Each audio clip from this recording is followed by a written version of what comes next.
Hello, je suis Élise Verrier, docteure en écologie et enseignante-chercheuse à l'école d'ingénieurs Uni-la-Salle à Beauvais.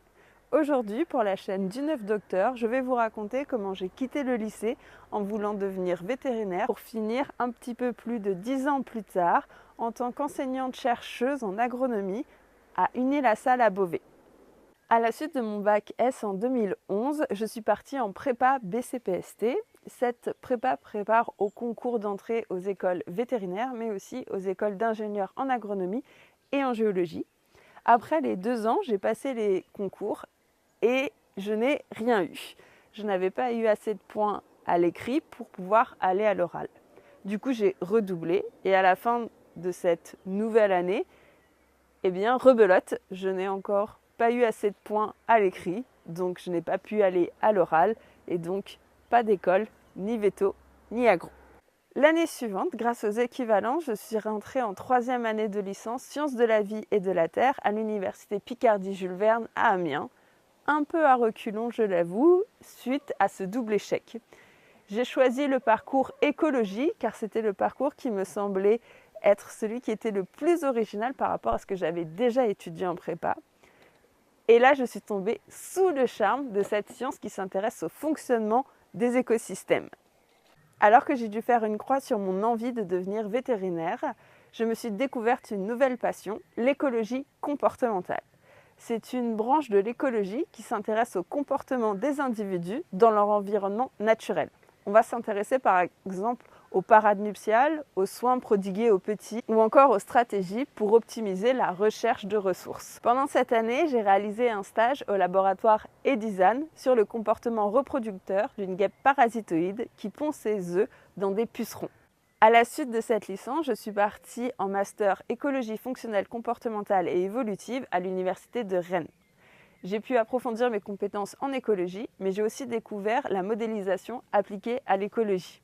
Pour faire simple, c'est l'utilisation d'outils mathématiques et informatiques pour comprendre et décrire le fonctionnement des écosystèmes. À la fin de cette année de Master 1, j'ai réalisé un stage à la station d'écologie théorique et expérimentale de Moulis sur le comportement d'apprentissage des larves de libellules. Entre mes 2 années de master, j'ai effectué une année de stage en Angleterre. J'avais 2 objectifs pour cette césure.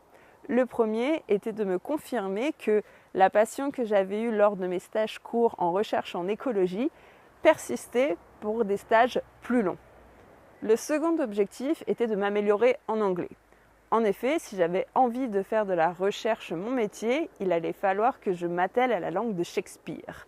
En recherche, aujourd'hui, la quasi-totalité des communications se font en anglais. Donc que ce soit pour m'informer de l'avancée des recherches en écologie ou simplement communiquer mes résultats, tout se fait en anglais.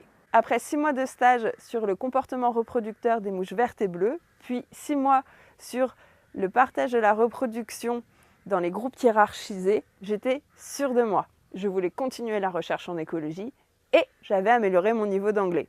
En rentrant en France, j'ai terminé mon master biodiversité, écologie et évolution à l'université Paris-Saclay.